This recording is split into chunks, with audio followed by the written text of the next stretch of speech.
Good morning friends. जैसा कि आप लोग सभी बिहार एसएससी का सेट तो आपने दे दिया होगा। 6 तारीख का जो सेट था हमारा उसका मैथ्स का सॉल्यूशन हम इस वीडियो में देखेंगे। जिन लोगों ने क्वेश्चंस को सॉल्व किया और जो बाकी क्वेश्चंस बच गए हैं जो आपसे नहीं हल हो पाए हैं उनका सॉल्यूशन के साथ हम आए हैं आज। और खास करके ये भी बता दें आप लोगों के लिए कि 2 तारीख से हमारा बिहार एसएससी का सेट कंटिन्यू चल रहा है। समय इसका 10 से 12 रखा गया है।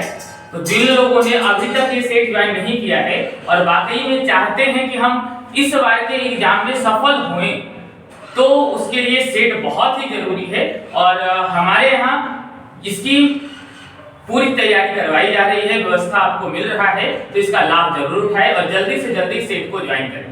तो आते हैं, जो आप लोग का कुछ क्वेश्चंस रखा था वो हमने इधर नंबर के रूप में लिख लिया है, कुछ नंबरिंग है जो हम आज देखेंगे। पूरे क्वेश्चंस को हम सॉल्व नहीं करवा रहे हैं, उन सिर्फ उसी क्वेश्चंस को देखेंगे जिन सारे क्वेश्चंस में आप लोग का डाउट रहा है। इसके बाद भी अगर किसी का कोई डाउट बच जाता है जो हमने नंबर्स में नहीं लिख रखा है तो वो कमेंट कर सकते हैं, कमेंट करके बता दें ताकि हम अगले वीडियो में उस क्वेश्चंस को भी लेकर के आ सकें, है ना। चलते हैं फ्रेंड्स, आज के सेशन का पहला क्वेश्चन लेकर के।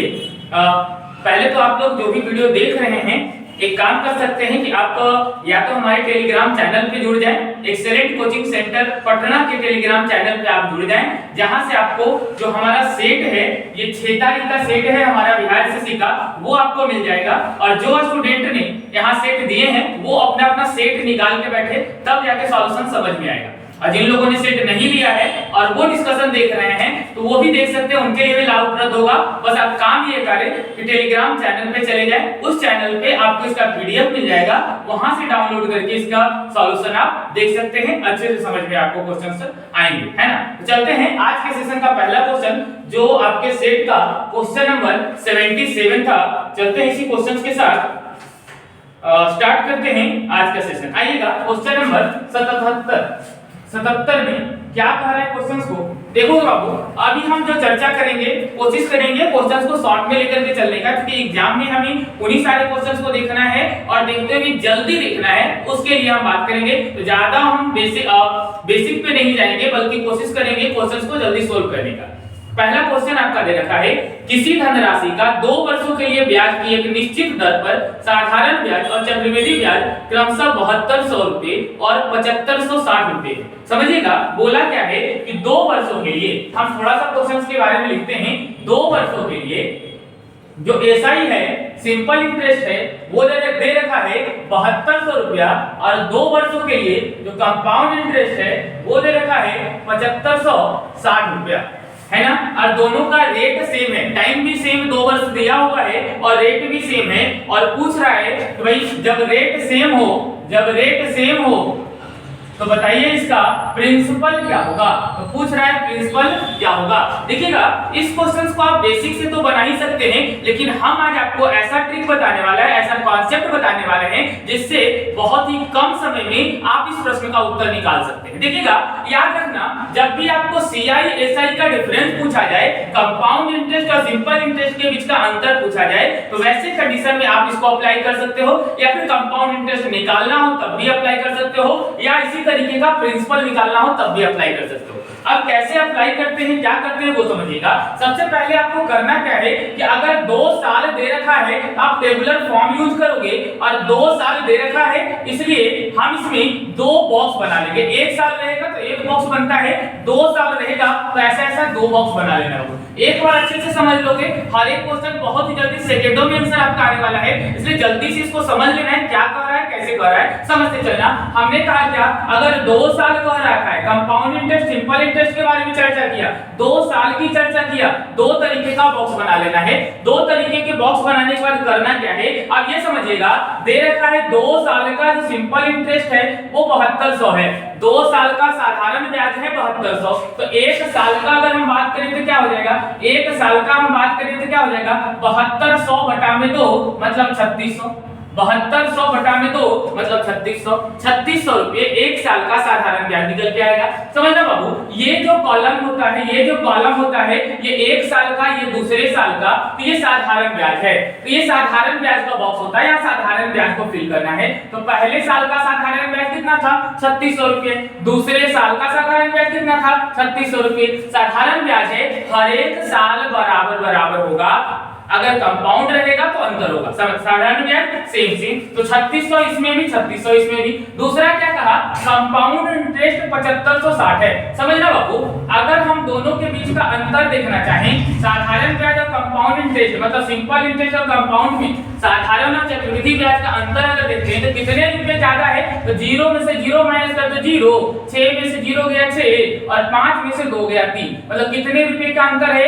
360। समझेगा बाबू, जैसे ही टेबुलर फॉर्म देते हैं तो हमने ये वाला जो टेबल बताया वो साधारण ब्याज का, और इसके बाद जो इधर वाला बॉक्स बताया ना, ये अंतर होता है। तो इन दोनों के बीच का अंतर 360 था, तो हमने इस बॉक्स में डाल दिया 360। समझ लेना है, ये कुल मिलाकर के चक्रवृद्धि ब्याज कहलाता है। तो ये 2 साल का चक्रवृद्धि ब्याज अगर जोड़ोगे तो 7560, और 1 साल का 2 साल का साधारण ब्याज जोड़ोगे तो 7200। टेबुलर फॉर्म एकदम क्लियर है बाबू। अब यहाँ समझना, ये जो आता है, ये आता क्या है? तो इसका कितना परसेंट रेट जो है ना बाबू, वही ये निकल के आता है। बताइएगा 3600 का कितना परसेंट 360 है? अगर यहाँ से देखेंगे तो ये भाई 10% के रेट से बात करेंगे तब तो, मतलब रेट इसका कितना हो गया? 10%। अब थोड़ा सा सोचना है कि हमारा पहले साल का जो सिंपल इंटरेस्ट था वो 3600 आया, एक साल का सिंपल इंटरेस्ट 3600 आया, और अगर रेट हमारा 10% है तो प्रिंसिपल क्या होने वाला है? तो किसका 3600, किसका 10% 3600 आएगा?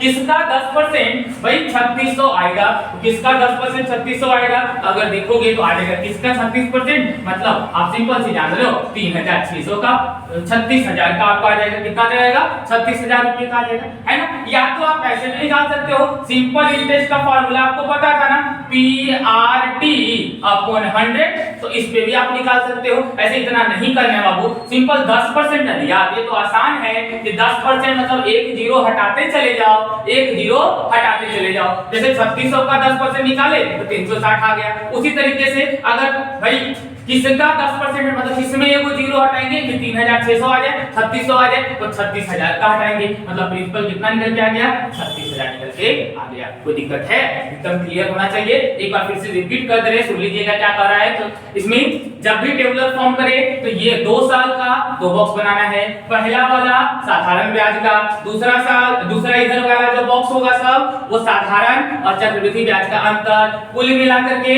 चक्रवृद्धि ब्याज, है ना।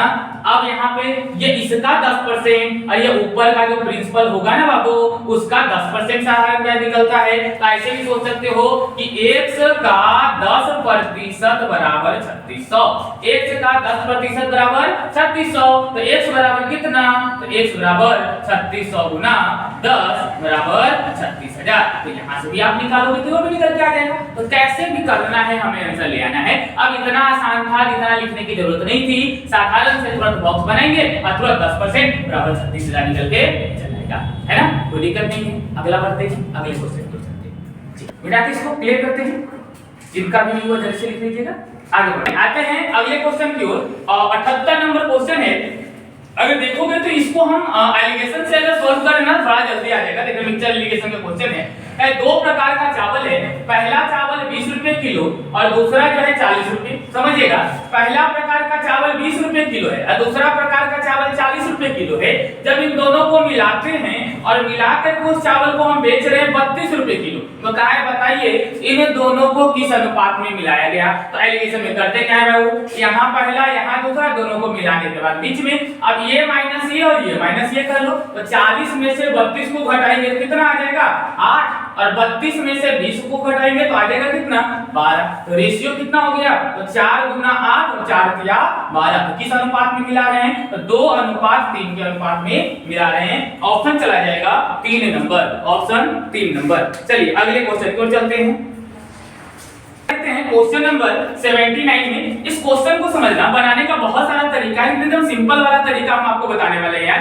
क्या किसी संख्या में 357 से भाग देने पे, किसी संख्या में मान लिया जाए अगर संख्या x है, इस संख्या में 357 से भाग देने पर शेषफल 50 बच रहा है, समझना शेषफल 50 बच रहा है, तो उस संख्या में 51 से भाग देने पे उस संख्या में मतलब इसी संख्या में 51 से भाग देने पर शेषफल क्या बचेगा। देखोगे जब भी ऐसा क्वेश्चन दिखे ना, इसको बनाने का तो बेसिक से रूल अलग है। बेसिक से हमने क्लास में भी आपको बताया था बाबू, ये वाला क्वेश्चन जब हमारा आया था विभाजन का नियम जब हम पढ़ा रहे थे और नंबर सिस्टम वाला क्वेश्चन देखे थे, तो उसमें आपको इस टाइप का क्वेश्चन हमने समझाया होगा। लेकिन अगर ऐसे आता है तो हम डायरेक्ट बनाने के लिए बोले थे कि भाई ये 357 दिख रहा है ना, 357 को ही आप 51 से भाग दे दो। कितना से? तो जितना पहले से भाग देना था 357 से, अब देना है 51 से। शेषफल निकालना है ना, इससे 51 से ही इसी को भाग दे दो। अगर 51 से भाग देते हो ना, 51 को 7 बार में ये पूरा कट जा रहा है, पूरा क्या हो रहा है, कट जा रहा है। अगर ये पूरा कट जा रहा है मतलब यहाँ शेषफल क्या बच रहा है, शेषफल 0 बच रहा है। मतलब अगर शेषफल 0 बच रहा है तो जो पहले शेषफल बच रहा था वही आपका आंसर निकल के आ जाएगा। तो पहले शेषफल कितना बच रहा था, पहले शेषफल 50 बच रहा था, तो यहाँ भी शेषफल कितना बचेगा, यहाँ भी शेषफल 50 ही बचेगा। अगर यहाँ शेषफल 50 नहीं बच रहा होता, यहाँ पर भाई कटता नहीं पूरा कुछ शेषफल बच जाता, तब हम उसके बारे में अलग से विचार करते। लेकिन अधिकांशतः क्वेश्चन आपको ऐसा ही दिखेगा कि भाई एक तो ये इसका कहीं ना कहीं मल्टीपल होता है। ये क्या होता है, इसका मल्टीपल होता है, और मल्टीपल रहेगा तो सिंपल जो इसका शेषफल बचेगा वही शेषफल इसका भी बच जाएगा। तो आंसर कितना हो जाएगा, आंसर हो जाएगा 50, ऑप्शन नंबर 1 चला जाएगा, है ना। क्लियर है। चलिए बाकी डिटेल से बाद में देखेंगे, अगला क्वेश्चन की ओर बढ़ते हैं। चलिए आइएगा देखिएगा क्वेश्चन नंबर 81 समझते हैं। देखो 81 में दिया हुआ क्या है, 2.8 का क्यूब प्लस 2.2 का क्यूब बाई 28 का स्क्वायर माइनस 28 इंटू 22 प्लस 484। देखो बाबू ये क्वेश्चन दे रखा है, इसको सोल्व हम करते कैसे हैं। इसको सोल्व करने के लिए अलजेब्रा का एक फार्मूला आप याद कर लो थोड़ा सा। a cube plus b cube बराबर क्या होता है, तो ये होता है a plus b into a square minus ab plus b square. याद होगा इसको। अगर इस फॉर्म में इसको तोड़ना चाहें, अब देखो a क्यूब b क्यूब तो दिख रहा है और नीचे 28 दिख रहा है, तो पहले एक काम क्या करो ना, देखो कि इसको थोड़ा सा सोल्व कर रहे हैं हम। 2.8 था, दशमलव हटा दिया, नीचे 10 आ गया और इसका क्यूब दे दिया था। तो यहाँ पे 2.2 था, दशमलव हटा दिया, नीचे 10 आ गया, इसका क्यूब कर दिया। अब देखोगे ये अगर ये 10 का क्यूब दिख रहा है ना, बाहर निकालेंगे तो क्या हो जाएगा, 10 का क्यूब मतलब 1000, तो बचेगा क्या, ये बच जाएगा 28 का क्यूब। अगर ये देखोगे बचेगा 28 का क्यूब और ये बच जाएगा 22 का क्यूब। देख रहे हो ये बात समझ में आ रही है, क्या बोल रहे बाबू, ये बात समझ में आ रही है। हम यहाँ से दोनों जगह से 1/1000 बाहर निकालिए, मतलब 10 का क्यूब बाहर निकालिए, ये बाहर आ गया। अब पूछेंगे क्यों निकाले, ताकि ये 28 22 के फॉर्म में बनता चला जाए। अब अगर ये देख लेते हैं तो ये तो आपको 28 का स्क्वायर ठीक है, माइनस 28 गुना 22 में ठीक है, और प्लस में 484 का, तो 484 को तोड़ करके हम क्या लिख सकते हैं, 22 का स्क्वायर लिख सकते हैं ना। 484 को तोड़ करके क्या लिख सकते हैं, तो 484 को तोड़ करके हम 22 का स्क्वायर लिख सकते हैं। अब आगे समझ लीजिएगा, a cube plus b cube के फॉर्मूले पे अगर हम इसको तोड़ें तो ये 1/1000 तो अलग हो जाएगा, इसको छोड़ दीजिए। और यहाँ देखेंगे तो a प्लस b मतलब 28 प्लस 22 इंटू ए स्क्वायर मतलब 28 का स्क्वायर माइनस ए बी मतलब 28 गुना 22 और प्लस बी स्क्वायर मतलब 22 का स्क्वायर। दिख रहा है क्या बाबू, कोई दिक्कत है?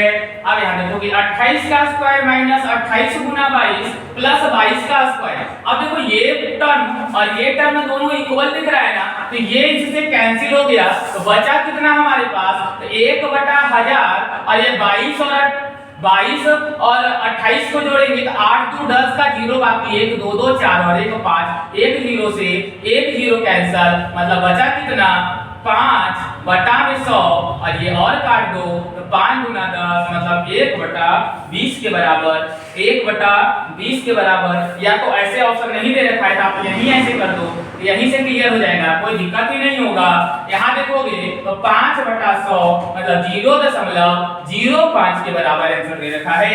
ऑप्शन नंबर 2 चला जाएगा, नहीं सॉरी ऑप्शन नंबर 3 चला जाएगा 0.05 के बराबर, 0.05 के बराबर हो जाएगा, है ना।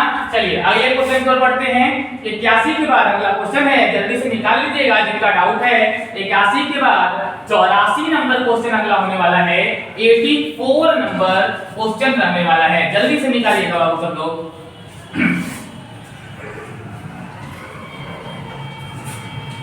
क्वेश्चन नंबर 84 मतलब 84 जिसको कह रहे हैं, बोला है एक ठोस अर्धगोलाकार वस्तु का आयतन। अब यहाँ पे पहले तो ये बता दो कि अर्धगोला का आयतन बराबर क्या होता है। अर्धगोला का आयतन बराबर होता है, अर्धगोला का आयतन बराबर होता है 2/3 पाई आर क्यूब। अर्धगोला का आयतन बराबर क्या होता है 2/3 पाई आर क्यूब। और बोला है इसका आयतन 19904 है। ये आयतन दे दिया है बाबू 19404, तो 2/3 इंटू पाई की वैल्यू 22/7 और आर क्यूब हमें व्यास निकालना है। तो व्यास निकालने के लिए इसको थोड़ा कट कर लेते हैं, तो 4 4 8 अगर देखोगे तो ये 2 से कट जाएगा बाबू, ये 2 से कट जाएगा कितनी बार भी, तो ये कट जाएगा 9 दूना 18 और फिर 7 दूना 14 और ये 0 रह गया और ये 2 दूना 4। और अगर कैंसिल करना चाहें तो ये 11 दूना 22 और ये कट जाएगा आपको 4 दूना 8, 8 दूना 16, 5 दूना 10 और 2 एकम 2, ये हो जाएगा। 11 से अगर इसको कैंसिल करते हो तो 5 4 9 और 8 1 9, 11 से ये भी कट रहा है, तो इसको ऐसे लिख लेते हैं आर क्यूब बराबर 4 8 5 1 गुना में 7 और बटा में 11, है ना।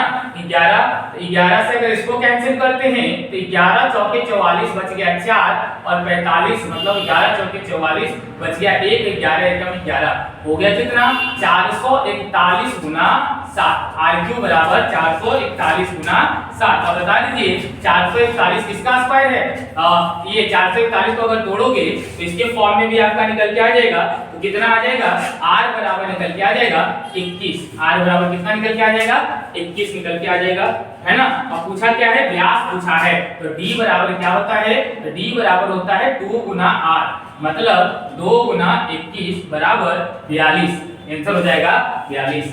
क्लियर है। 83 का क्वेश्चन नंबर हो जाएगा 83 का 42। चलिए लिख लिया सब लोग। चलिए देखिएगा, अच्छा ये 84 नंबर नहीं था, ये आपको 83 नंबर ही रह गया। चलिए कोई बात नहीं, जिनका 83 नहीं बना था वो बना लेंगे, 84 हम अभी जस्ट देख लेंगे। फिलहाल ये 83 था, 83 का क्वेश्चन ये था सेट में, है ना। ये चला जाएगा ऑप्शन नंबर सी इसका 42 सेंटीमीटर। चलिए तो अगला आते हैं 84 नंबर पे। बहुत अच्छा क्वेश्चन 84 है, हम 83 देख लिए थे, कोई बात नहीं है। 84 अब देखेंगे और जानेंगे कि क्या इसका आंसर आने वाला है। 84 नंबर देखोगे, इसको भी बनाने का तरीका अलग अलग है, बहुत सारे बच्चों ने बनाया भी होगा, आपने अपने बेसिक तरीके से बनाया होगा, लेकिन आज जो हम बताएंगे ये एक यूनिक सा मेथड आपको दिखेगा, जिससे अगर एग्जाम में आप अप्लाई करते हो बहुत ही जल्दी और बहुत कम समय में आपका आंसर निकलने वाला है। समझ लेना क्वेश्चन का, एक प्रवेश परीक्षा में भाग लेने वाले लड़कियों की संख्या लड़कों की संख्या से दुगनी है। समझना, बॉयज है और गर्ल्स है, तो लड़कियों की संख्या लड़कों की संख्या की दुगनी है। मतलब अगर दोनों का हम रेशियो देखें तो लड़का अगर 1 होगा तो लड़की 2 होगी, दुगनी का है, मतलब रेशियो क्या हो जाएगा 1:2 का, 1:2 का रेशियो होगा ना दुगना। मतलब ऐसे देखते हो ना ax, तो ये कितना 2x, तो रेशियो निकालेंगे क्या आएगा 1:2 का, है ना बाबू। मतलब यहाँ पे रेशियो आ गया बॉयज और गर्ल्स का 1:2 का। अब बोला क्या है, यदि प्रवेश परीक्षा में 55% लड़कों को प्रवेश नहीं मिला का बात कर रहा है, कितना को नहीं मिला 55% बच्चों को प्रवेश नहीं मिला और 30% लड़कियों को प्रवेश मिलता है। बात समझना, 30% को मिलता है, तो कितना को नहीं मिलता है? 70% को नहीं मिलता है। बात को समझते चलना, लड़कों में 55 को नहीं मिला और लड़कियों में 70% को नहीं मिला, तो कहा है बताइए कि इस प्रकार प्रवेश नहीं पाने वाले, तो नहीं का ही तो हम लिख रहे हैं, ये क्या लिखे हैं? जिसको नहीं मिला। पूरा बोला तो ओवरऑल कितना को नहीं मिला। यहाँ देखो जैसे हम लगाना जूनियर सैटिस्फैक्शन मेथड को फॉलो करोगे बहुत ही जल्दी आंसर निकलेगा। समझना क्या बोल रहे हैं हम, बता दो हमको कि मिनिमम कितना परसेंट बच्चों को नहीं मिला। मिनिमम कौन सा? जैसे लड़कों को 55, तो लड़कियों में 70 है, तो मिनिमम कितना? तो 55% तो वो वैल्यू है जितना को नहीं मिला एडमिशन। समझना 55% वो मिनिमम वैल्यू है जिसको एडमिशन नहीं मिला, है ना, जिसको प्रवेश उसमें नहीं मिला। 55 तो इसमें भी, लेकिन यहाँ 55 से तो ज्यादा ना, तो 55 से कितना ज्यादा? तो 55 से 15% ज्यादा है। 55 से कितना ज्यादा है? 15%। अब समझना ये 15% ज्यादा लड़कियां हैं जिसको एडमिशन या प्रवेश नहीं मिला, तो कितनी लड़कियां थी ऐसी 2 लड़कियां थी। मतलब कुल कितना? तो टोटल अगर हम एक्स्ट्रा की बात करें यहाँ पे, तो टोटल एक्स्ट्रा कितना हो गया? 30%। बात को समझना, मिनिमम 55% था एक्स्ट्रा, और अगर 55 ही रहता तो आंसर हो जाता, यहाँ भी 55 रहता तो, लेकिन नहीं है, 15 ज्यादा है। तो ये 15 जो ज्यादा है, मतलब कुल मिलाकर के 30 जो ज्यादा है, ये सारे बच्चों में बराबर बराबर बांट दो, मतलब 3 से बांट दो। कितना परसेंट एक्स्ट्रा निकल के आ गया? 10%। तो जो मिनिमम हमने लिखा है उसमें 10% जोड़ दीजिए बाबू, आंसर आ गया कितना परसेंट? 10% बच्चों का प्रवेश नहीं हुआ है। 55% लड़का था, 70% लड़की थी, कुल मिलाकर के बात करेगा तो 55% था जिसका नामांकन नहीं हुआ या प्रवेश नहीं हुआ। क्लियर हो रहा है बात? देखो एकदम बहुत ही जल्दी बहुत अच्छे ढंग से समझ में आना चाहिए ये बात।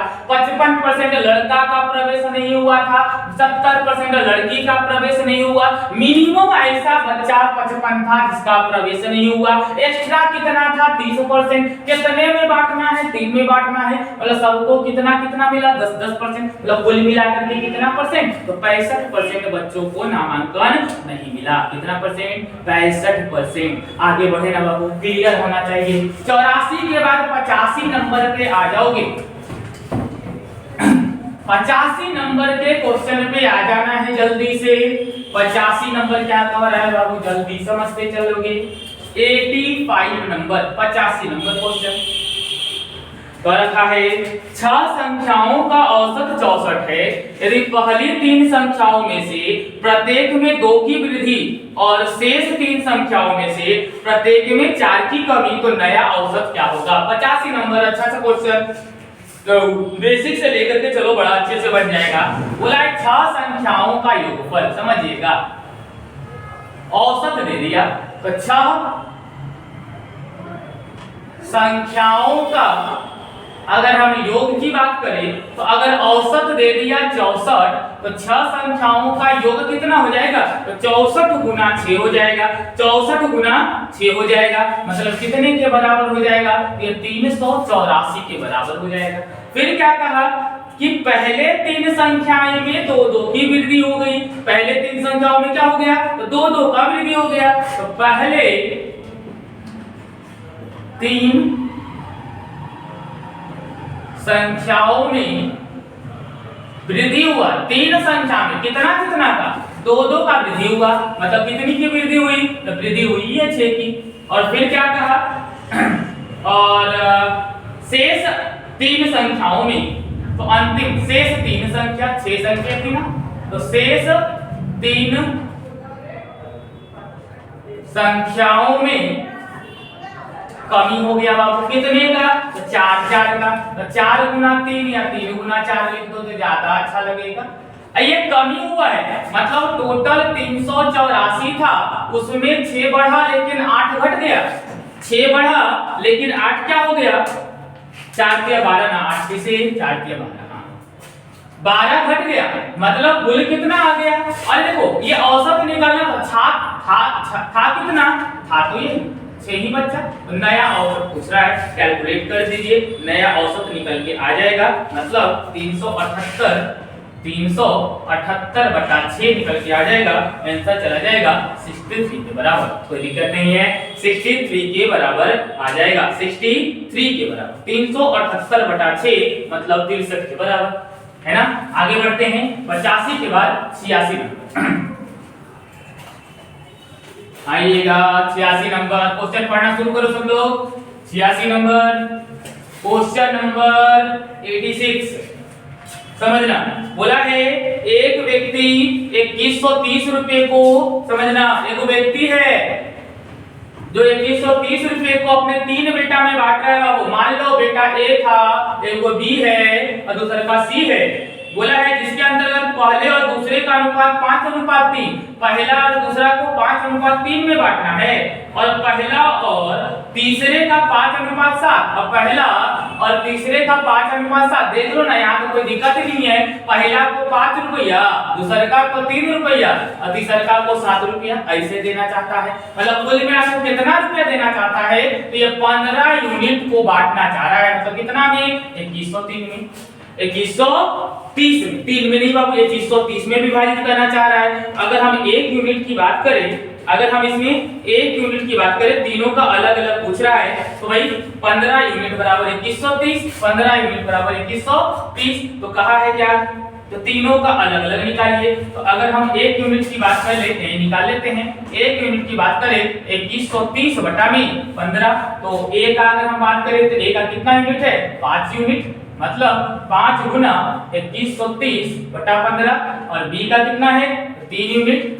बी का कितना है, 3 यूनिट, मतलब 3 गुना 2130/15, और सी का कितना है, सी का है 7 यूनिट, मतलब 7 गुना 2130/15। आंसर क्या आ जाएगा, ऑप्शन नंबर सी आपको दिख रहा होगा, 710, 426 और 994 ये आ जाएगा आपका। तो दिक्कत क्लियर है ना। चलिए तो आगे आते हैं, ऑप्शन नंबर सी इसका आंसर हो गया। 86 के बाद अगला नंबर 91 का है। 91 नंबर देखिएगा।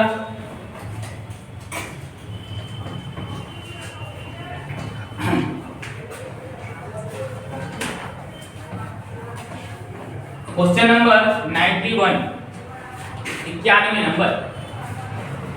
आ जाओ 91 पे। 91 कहाँ गया, ये रहा 91। 90 तो नहीं है, नहीं है, 91 में बोला है यदि 2 का पावर x बराबर 3 का पावर y बराबर 6 का पावर -j, तो पूछा है कि 1/x plus 1/y plus 1/z बराबर क्या होगा, ये पूछ रखा है। अच्छा अगर इतना दिया हुआ है तो इसका बराबर हम k मान ले बाबू। अगर k मान लेते हैं, इसको क्या लिख सकते हैं, 2 का पावर x बराबर k, है ना, 3 का पावर y बराबर k और 6 का पावर -z बराबर k, है ना। तो अगर इसको देखोगे तो 2 बराबर क्या हो जाएगा, k का पावर 1/x, और 3 बराबर क्या हो जाएगा, तो 3 बराबर k का पावर 1/y, और 6 बराबर क्या हो जाएगा। यहाँ तो पहले एक चीज ये कर लो, अगर ये दिया हुआ है तो 1/6 का पावर z ऐसे लिखते भी हैं, हम लिखते थे ना, इसको ऐसे भी लिख सकते हैं ना, कोई दिक्कत है क्या ऐसे लिखने में, ऐसे भी लिख सकते हैं k का पावर, है ना, k का पावर 1/z, ठीक है, ऐसे भी लिख सकते हो।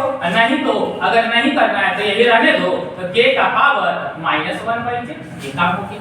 अब देख लो, अच्छा एक बात बताओ तो हम 2 गुना 3 बराबर 6 लिखते हैं जी, 2 गुना 3 बराबर 6 लिखते हैं, और 2 बराबर क्या दिया हुआ है, तो k का पावर 1/x, और 3 बराबर k का पावर 1/y, तो 6 बराबर क्या है, k का power -1/z।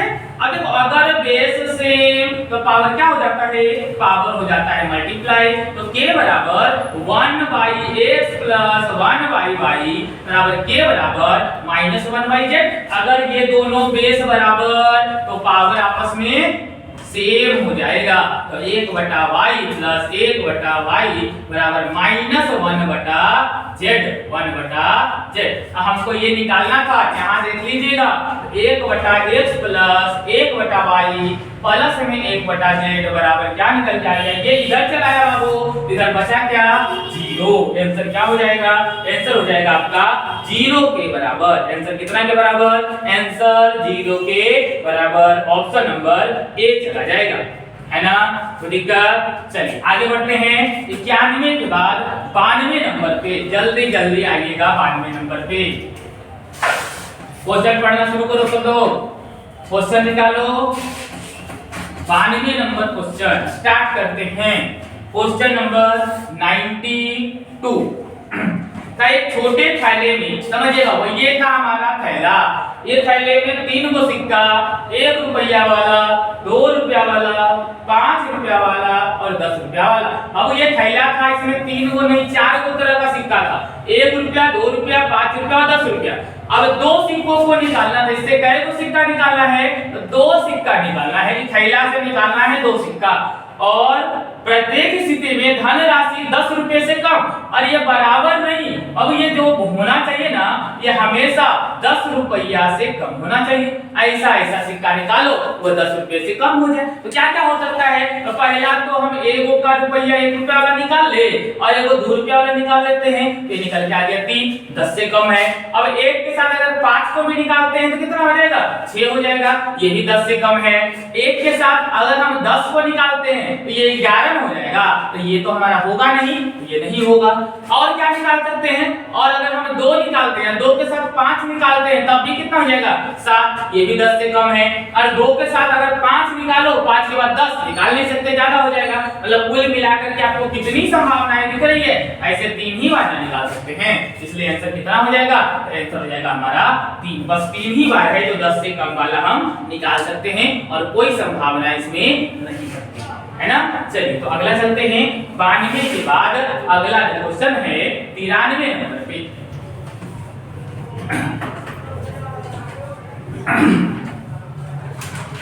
Question number 93, 93 number कहा है, एक कस्बे की जनसंख्या 9600, यदि पुरुषों में 10%, इसमें 2 प्रकार के आदमी, कुछ है मेल और कुछ है फीमेल, पुरुषों में 10% की वृद्धि, पुरुषों में 10% की वृद्धि, महिलाओं में 16% की वृद्धि, तो कुल जनसंख्या बढ़कर के हो गई हमारी 10,800। तो कहा है बताइए कस्बे में पुरुषों की जनसंख्या ज्ञात कीजिए। देखो बाबू, जेएसएम के अकॉर्डिंग अभी एक क्वेश्चन पहले हम देखें, फिर से क्वेश्चन आया, बहुत ही जल्दी होने वाला है, बेसिक से बनाओगे ज्यादा समय लगेगा, जेएसएम लगा लो मिनटों में बनेगा। आओगे यहाँ ध्यान दोगे। पहले तो हमको ये बता दो कि कुल जनसंख्या वृद्धि हुआ तो 960 से बढ़कर 1080 था, 10,800 हो गया। कितना जनसंख्या बढ़ गया, मतलब इसमें से हमको क्या करना है, इतना माइनस कर देते हैं। कितना बढ़ गया बाबू, तो ये 2000, मतलब बढ़ गया, 8 में से 6 गया 2, 10 में से 1 9 गया, 1200 बढ़ गया। सुनना अब समझना, अगर हम देखें तो पुरुष बढ़ा 10% और महिला बढ़ी 16%। ऐसे कर सकते हैं क्या कि महिला बढ़ी 10% प्लस 6%, 16 यही ना जी, 10% प्लस 6% काहे का किए, ताकि ये 10 जो है ना दोनों में कॉमन निकल के आते हैं। मतलब अगर हम कहें तो ये कह सकते हैं क्या कि कुल जनसंख्या में पुरुषों 10% बढ़ता और महिलाएं भी 10% बढ़ती, मतलब हम कह सकते थे कि कुल जनसंख्या का 10% बढ़ा। मान लेते हैं एक छोड़ 6 है ना, एक भूल जाओ, 6% को क्या करो भूल जाओ। अगर हम इतना में देखते हैं तो पुरुषों 10% बढ़ा और महिला भी 10% बढ़ी, मतलब कुल जनसंख्या कितना बढ़ा 10%। तो क्या जितना था उसका तो 9600 का कितना बढ़ गया 10% बढ़ गया। तो 9600 का 10% कितना होता है 960। तो जनसंख्या कितना बढ़ा होगा 960 बढ़ा होगा, मतलब लेकिन रियल में बढ़ा था कितना 1200। और अगर हम 10% लेते हैं ना तो जनसंख्या कितना बढ़ता है 960 बढ़ता है, मतलब 9 10 11 240 और बचना जाता है। आई 240 काहे बच गया, काहे कि हम पुरुष और महिला दोनों का 10 लिए थे, जबकि महिला तो 6% एक्स्ट्रा में बढ़ले है, 16 बढ़ना है। मतलब ये 240 आया है वो किसके बराबर 6% के बराबर। तो ऐसे कर दो ना 6% बराबर 240, तो 100% अगर निकालते हैं तो 240/6 गुना में 100, 6 चौका 24 होता है का, तो हो जाएगा कितना 4000। 4000 है क्या, ये महिलाओं की संख्या है। 4000 क्या है महिला, क्योंकि ये 6% किसका महिला का, ये 4000 भी किसका महिला का। टोटल कितना था 9600, उसमें से महिला कितना 4000, तो पुरुषों की संख्या पूछ रखा है। तो 9600 में महिला का 4000 घटा दे, कितना निकल के आ गया, कितना निकल के आ गया, निकल के आ गया 5600 के बराबर। कितना आ गया 5600 के बराबर। तो पुरुषों की संख्या कितना आ गई बाबू, पुरुषों की संख्या 5600 के बराबर निकल के आ गया। कोई दिक्कत है, क्लियर है ना, आगे बढ़े। चल तो आगे बढ़ते हैं 93 के बाद जो अगला नंबर आता है 94 नंबर। एकदम ऑप्शन से बनने वाला क्वेश्चन दे दिया, 94 आएगा एकदम ऑप्शन से देखेंगे, कहीं कुछ नहीं करना है, ऑप्शन देखो टिक लगा दो। 94 नंबर क्वेश्चन, क्वेश्चन नंबर 94, जल्दी जल्दी पढ़ लेगा क्या कह रहा है क्वेश्चन में। 94 नंबर क्वेश्चन जल्दी से देखेगा, ऑप्शन में पढ़ते जाएगा। 94 नंबर में कह रखा है अवरोही क्रम में सजाना है बाबू, अवरोही क्रम में सजाना है। ऑप्शन से ही ये बनेगा, कोई उपाय नहीं है। 4/7 सजा हुआ है, आपको बस देखना है कि कौन सही है। तो जे ऑप्शन में पहले मिल जाए वही हमारा आंसर। अब ए नंबर अगर चेक करें तो 4/7 था, 4/7 को अगर हम लिखना चाहें पॉइंट में तो कितना आता है, ये निकल के आ जाएगा 0.57। पॉइंट में निकालना ना आता है तो ऐसे करके भागा दे देना, निकल के आ जाएगा 0। ए को निकाल के दिखा देते हैं, बाकी अपने कर लेना। 4 से तो 5 7 बचे 35 होता है, बच गया 5, फिर 0 बैठा दो, यहाँ दशमलव दिया ना, तो अब आ जाएगा कितना 0 बैठाएंगे तो हो जाएगा 7 7 49, मतलब कितना आ गया 0.57 के बराबर। वैसा ही निकालेगा 9/17 को, 9/17 निकल के आएगा 0.52 के बराबर, और ये निकल के आ जाएगा 0.45 के बराबर, और लास्ट वाला आएगा 0.44 के बराबर। अब यहाँ देख लो क्या ये सजा हुआ है, कैसे सजा में कह रहा था जी अवरोही क्रम में, तो है तो सबसे बड़का, फिर भाई ये सबसे बड़का, फिर उससे छोटका, फिर उससे छोटका, मतलब हम आगे चेक करने का जरूरत नहीं है। कौन सा ऑप्शन आ जाएगा, ऑप्शन नंबर 1 बन के आ जाएगा। कोई दिक्कत है, कौन सा हो गया ऑप्शन नंबर 1। कोई दिक्कत, आगे बढ़े ना। चल तो आगे बढ़ते हैं 94 के बाद एगो 96 नंबर क्वेश्चन है, आते हैं 96 नंबर पे। हाँ जी 96 नंबर क्वेश्चन देखिएगा जल्दी से। 96 कहा गया, अरे एपी का क्वेश्चन दे है, देखिएगा 96 नंबर 7 12 और 17, और आगे ऐसे दे दिया, बोला है 20वां पर T20, यही तो T20 मैच वाला आ गया। T20 निकाले, बताइएगा तो Tn का फॉर्मूला याद है, a प्लस क्या होता है बाबू, a plus n - 1 into d, ये होता है Tn का। अब यहाँ पर a क्या होता है, a होता है पहला पद, तो पहला पद क्या है a बराबर 7 ना, और d क्या होता है, तो d होता है T2 - T1, मतलब 12 - 7, तो 7 5 12 ना, तो ये हो गया 5, d बराबर आ गया।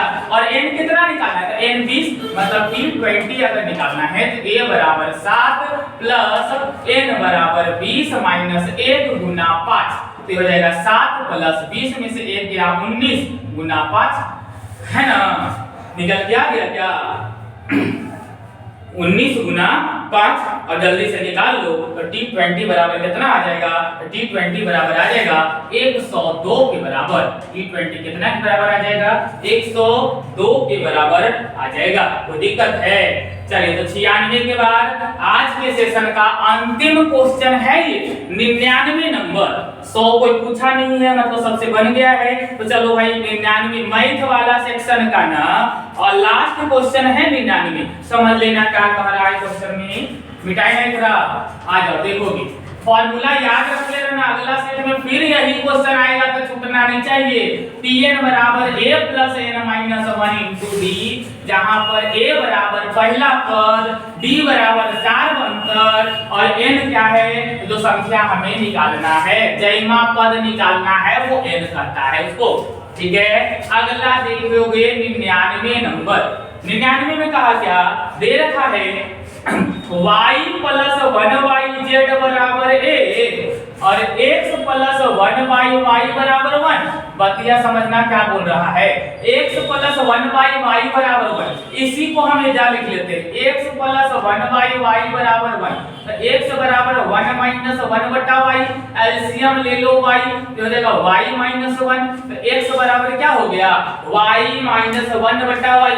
कोई दिक्कत है नहीं ना, कोई दिक्कत तो नहीं है इसमें, y माइनस 1 बटा y, ठीक है ना, y माइनस 1 बटा y। अब 1 बराबर y बटा 1 बटा y, चलिए देखिएगा क्या बोले, x बराबर y माइनस 1 बटा y। अब वो एकरा देखोगे, इसको देख लो, इसको क्या लिखा हुआ है, y प्लस 1 बटा z बराबर 1। अब कोई सोच रहा होगा सर ये क्या कर रहे हैं, देखो क्या कर रहे हैं वो समझ लेना, हमको निकालना था x y z है ना, तो x y z है, अगर हम x वाला को y के टर्म में और z वाला को भी y के टर्म में ले ले तो तीनों y y y में आ जाएगा, आंसर जल्दी आ जाएगा। तो यहाँ करने के बजाय हम पहला ही सॉल्व कर लेते हैं और ले जाके यहाँ रख देंगे, आ जाएगा ना। अब यहाँ से अगर हम z बराबर निकालना चाहें तो 1 बटा z बराबर 1 माइनस y, तो z बराबर क्या हो जाएगा, तो z बराबर हो जाएगा, ये भी उलट दो, ये उल्टा पे उलट गया, तो 1 बटा 1 माइनस y, 1 बटा 1 माइनस y आ गया ना। अब इसका मान यहाँ रख दो ना, देखो क्या निकालना था हमको x गुना y गुना z, तो x बराबर यहाँ से रखेगा y माइनस 1 बटा y और y की जगह y और z की जगह 1 माइनस 1 माइनस y, समझ गया। अब एक गुना भाग कर दो, आंसर निकल के आ जाएगा। जैसे देखो ये y से y कट गया, और एक चीज और यहाँ देख लो, ये y माइनस y था, यहाँ से अगर माइनस कॉमन निकाल लेते हैं तो y माइनस 1 हो जाएगा। अब काहे लिए निकाले, ताकि ये दोनों कट जाए, तो माइनस 1 बच गया आंसर कितना आ गया, आंसर आ गया माइनस 1। कोई दिक्कत है, देख लोगे आज के डिस्कशन में अगर किसी को कोई भी समस्या कोई कंप्लेन हो, कमेंट जरूर करें, कमेंट करके बताएं कि क्या स्लो चल रहा है या फास्ट चल रहा है, और जल्दी बताएं या थोड़ा धीरे बताएं, जहां से आपको समझ में आ जाए, या और डिटेल में बताएं। जो भी सोच है आपकी, जैसा भी आप चाहते हैं, कमेंट जरूर करें। जो भी बच्चा देख रहा है एक बार जरूर बताएं कि उनको कैसा लगा, और वीडियो को और लोग तक पहुंचाएं ताकि सबको लाभ मिल सके, सब जान सके कि कैसे क्वेश्चन बन रहा है और एग्जाम में अच्छा नंबर ला सके। तो अपने दोस्तों के पास इसको फैलाएं और सेट में जुड़ना ना भूलें। 2 तारीख से कंटिन्यू सेट चल रहा है, एक्सेलेंट कोचिंग सेंटर, एड्रेस तो पता ही होगा, Ashok Nagar road number 3 Dwarka college के नजदीक में चल रहा है। तो जितना जल्दी से जल्दी हो सके टेस्ट सीरीज में ज्वाइन करें, और बेहतरीन सॉल्यूशन, टेस्ट तो है ये है सेट अच्छा, उसके साथ साथ सॉल्यूशन, रीजनिंग का, मैथ का, जीके जीएस का, तीनों का बेस्ट सॉल्यूशन यहाँ आपको देखने को मिलेगा। तो आज मैथ वाले सॉल्यूशन में इतना ही रखते हैं। अगले क्लास में आपको जस्ट अगला वीडियो आपको रीजनिंग वाला भी देख लेना है, जिनका डाउट है ना, दोनों देख लेना है। फिलहाल अभी के लिए इस वीडियो में इतना ही, अगला वीडियो अगले क्लास में, ठीक है ना। तो धन्यवाद, अच्छे से रहिए, स्वस्थ